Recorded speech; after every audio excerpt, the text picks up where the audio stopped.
Oke, masih seputar karya almarhum kan, bapaknya menarik. Nah, konon kabarnya saya dengar beliau juga menulis tesis terkait dengan karya almarhum Tenas Effendi.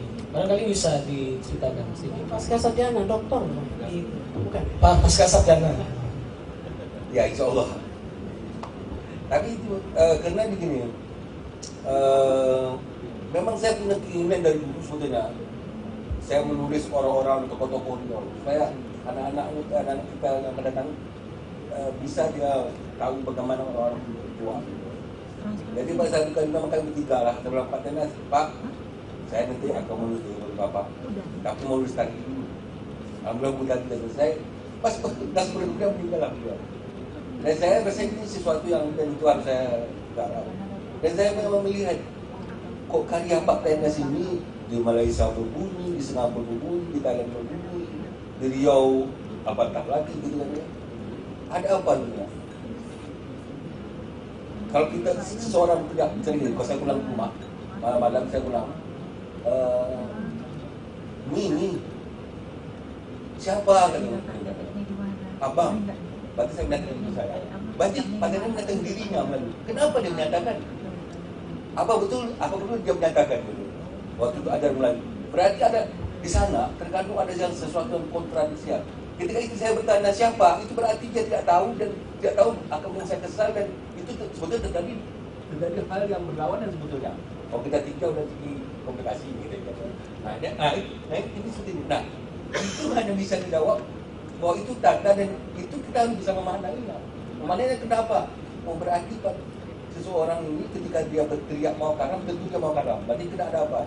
Dan ketika dilihat latar belakang Pak Tenas, apa namanya, dengan status dia sebagai seorang bangsawan ya, mudah-mudahan perbuatan politik mana itu bisa dan di sini bisa diceritakan, bisa dimaknai bahwa ada Melayu bahwa sesuatu itu ada yang harus kita benahi. Sama dengan kita ini hidup Melayu atau tidak apa partai sesuatu yang katakan partai nono hidup nono itu berarti dia ini dalam keadaan terancam betul. Bukan berarti dia hebat, bukan dia dalam keadaan terancam dan terancam dan dia ingin kembalikan kejayaannya. Jadi itu menarik kenapa dia sebut itu sebab pada tahun Pak Tenas ini kita bangun itu tahun 94. Jadi sudah empat kali terbit 94 dan 94 itu kita lihat polisi politik begitu bagaimana. Nah itu kita lihat kan. Ketika sistem politik begitu kuat mengangkat ketika semua orang ingin diseragamkan. Nah, di sini apa terjadi itu. Jadi saya lihat apa terjadi kemudian dibarengi pula lagi dengan presentasi Melayu. Saya rasa dan saya lihat Pak Tenas ini sejak awal itu kemelayuan ini begitu dalam tujuh ajar Melayu itu. Kalau kita lihat betul-betul ketika kita macam lihat ada sekitar judul 50% itu berhubungan dengan sakit kekuasaan.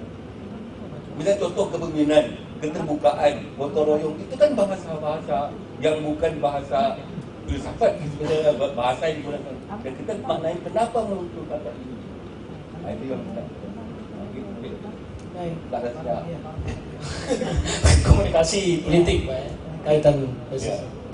Sebab dunia ini politik ngatur semua. Oke, baik. Benar sekali Bang ya.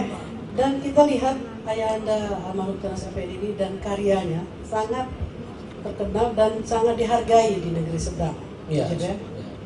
Mungkin Bang Lazar ingin memberikan jawaban dari pertanyaan ini. Kenapa demikian? Ya, di Malaysia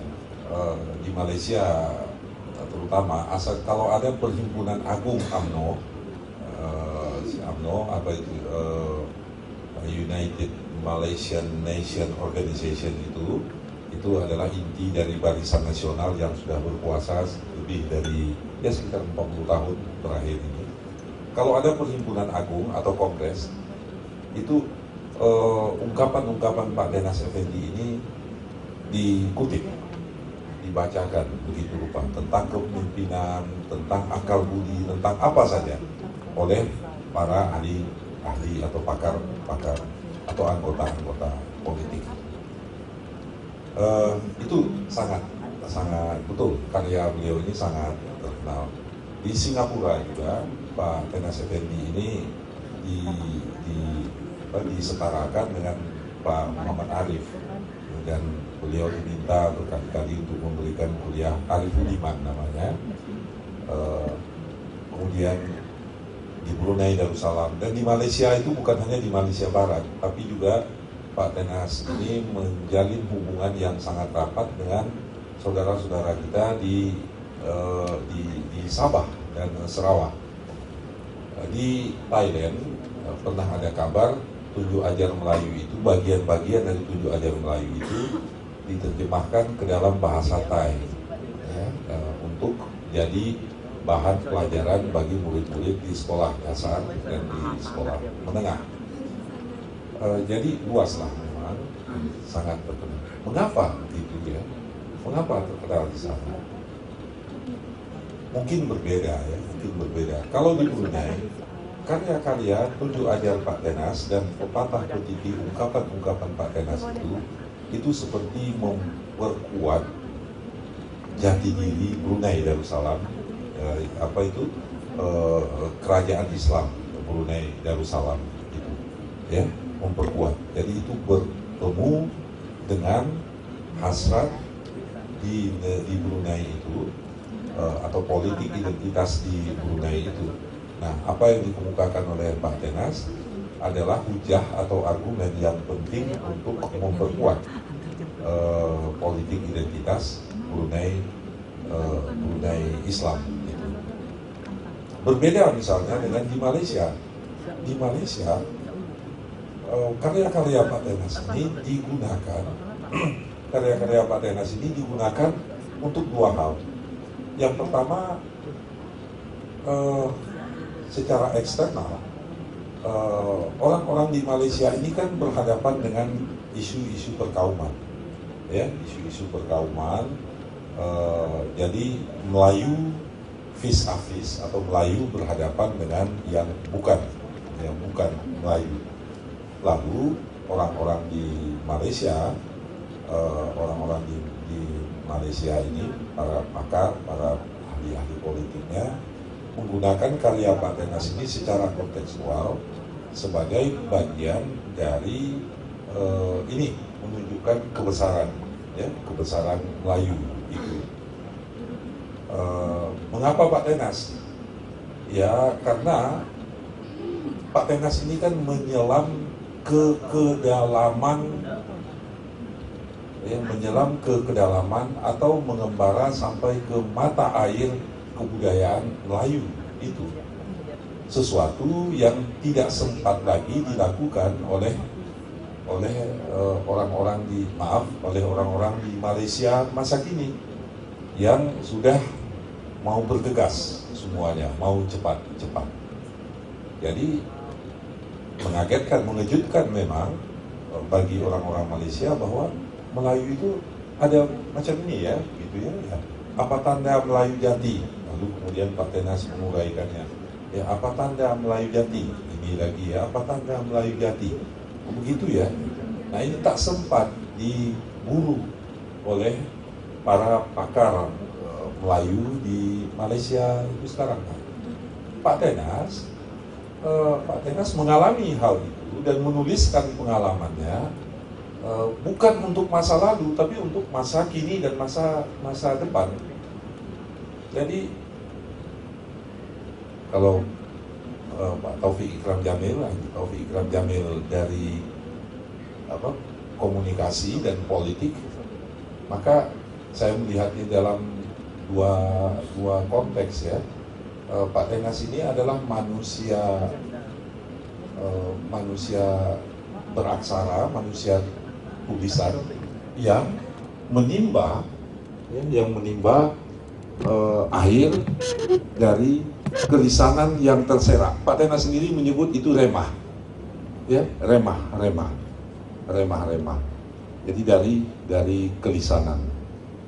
Nah, sesuatu yang bersifat lisan sudah disentuh oleh Taufik Ikram tadi, sesuatu yang bersifat lisan tapi dipikirkan dari perspektif seorang literasi, seorang literate, seorang beraksara, dan memunculkan sebuah karya yang berdenyar, bukan mengajak kita ke masa lalu, tapi mengajak kita menyadari masa kini dan kemudian memproyeksikan kita di masa depan. Jadi ya dia mengembara dalam belantara kelisanan dan kemudian memunculkan itu di dalam bahasa tulisan.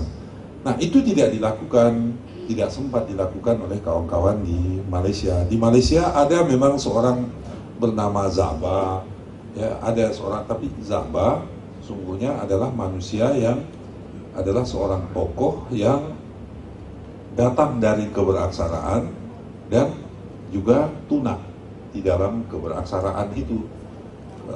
Tapi Pak Tenas tidak, dia datang dari kelisanan dan kemudian mempelajari demikian baik, tunak dalam keberaksaraan dan menjadikan kekuatan-kekuatan dalam kelisanan itu di dalam karya-karya beraksaranya. Itu ya alasan yang pertama. Alasan yang kedua, kenapa Pak Tenas itu sangat populer di sana? Karena Pak Tenas itu sama petahnya menulis dengan berkata-kata. Ya, sama petahnya, sama lancarnya. Lisan dan tulisannya itu sama lancarnya. Jadi almarhum ini seperti tadi saya sebut seperti ensiklopedia begitu ya, seperti ensiklopedia. Nah, apa ya, seperti apa namanya, ensiklopedia online itu, seperti Wikipedia gitu ya, seperti Wikipedia. Kalau kita kita googling gitu dan kemudian muncul ini dan muncul penjelasan yang jauh lebih dalam dan luas dibandingkan dengan penjelasan Wikipedia. Jelas ya, jauh lebih asas dibandingkan dengan penjelasan dari Wikipedia. Dua alasan itu saya rasa. Dan kalau mau ditambah yang ketiga, Pak Tenas itu sesuai apa yang diucapkannya dengan apa yang dilakukannya. Itu antara lain. Jadi sangat terkenal. Dia mengoreksi orang, tapi orang tidak merasa tersinggung, ya, tidak merasa tersinggung gitu. Kalau di Singapura itu mereka mau mempertahankan identitas Melayu itu sedemikian rupa, dan Pak Tenas adalah sumber yang amat penting. Karya-karya Pak Tenas itu adalah sumber yang amat penting. Bagaimana di tempat kita? Ya di tempat kita ya beliau terkenal, tapi seringkali buku-buku Pak Tenas itu kesepian. Pak Tenasnya tidak kesepian, tapi buku-bukunya itu yang kesepian. Artinya tidak cukup banyak orang membacanya. Dan seringkali memang ungkapan-ungkapan Pak Tenas itu digunakan hanya dalam kegiatan-kegiatan seremoni saja, kegiatan dikutip hanya untuk barangkali mendapatkan tepuk tangan dari hadirin karena bahasa yang khas, ya. Bukan datang dari pengakuan akan kebenaran nilai yang dikemukakan di dalam bait-bait.